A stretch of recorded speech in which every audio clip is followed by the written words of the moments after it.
Célébrons 25 ans de tech sur BFM Business. Et aujourd'hui, pour vous parler tech, on vous emmène au cœur d'un endroit extraordinaire, le Computer History Museum de Mountain View, en plein cœur de la Silicon Valley. Il retrace 2000 ans d'histoire de l'informatique, des premiers bouliers jusqu'aux super ordinateurs modernes, en passant évidemment par la robotique, l'intelligence artificielle et tout plein de machines inédites. On va vous montrer quelques pièces rares. C'est parti! S'il y a bien une pièce du musée qui pourrait se targuer d'être à l'origine de l'ordinateur moderne, c'est bien Enigma, la fameuse machine utilisée par les nazis durant la Seconde Guerre mondiale pour chiffrer n'importe quelle communication militaire grâce à un système de rotor très complexe qui permettait de remplacer une lettre par une autre et qui a poussé notamment les Alliés à chercher des solutions. Eh bien la solution, ce sera la bombe, une machine conçue par le mathématicien Alan Turing, un modèle mathématique qui permettait de simuler n'importe quel algorithme et de faire surtout des milliers de calculs en un temps record. Enigma a posé les bases du chiffrement moderne, Turing celle de la programmation informatique. Aujourd'hui, n'importe quel ordinateur moderne base son raisonnement sur le principe de la machine de Turing.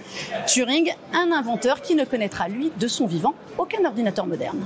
Mais il y a une question à laquelle même le musée est incapable de répondre. Qui a inventé le premier ordinateur? Est-ce l'Atanasoff Berry ou l'ENIAC? Question toujours en suspens. Le PDP-1 va donc révolutionner l'ordinateur dans les années 60 en instaurant la lignée des mini-ordinateurs, ces ordinateurs que l'on dit un peu plus personnels ou partagés entre équipes. Désormais, vous avez un ordinateur qui prend un petit peu moins de place. Rendez-vous compte, à l'époque, sa capacité, c'était 9 mégaoctets. Les années 70 sont un âge d'or pour l'ordinateur qui entre enfin à la maison.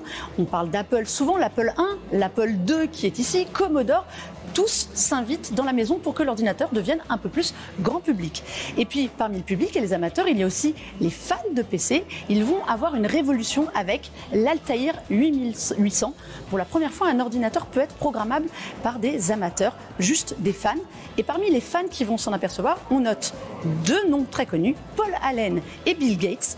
Ils n'ont pas d'Altair 8800, mais ils vont quand même créer un langage basique pour cet ordinateur. Ils le présentent à MIT, l'entreprise qui l'a conçu. C'est la naissance de Microsoft. MIT n'a pas survécu, Microsoft des années encore.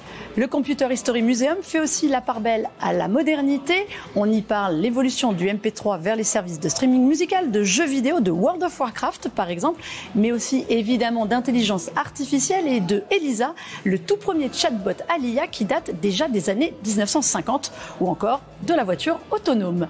Ce musée raconte l'histoire de l'informatique de la Silicon Valley et de l'informatique du monde entier.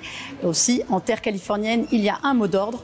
On ose et on ose essayer, quitte à se rater, mais toujours pour le bien de l'humanité. Célébrons 25 ans de tech sur BFM Business.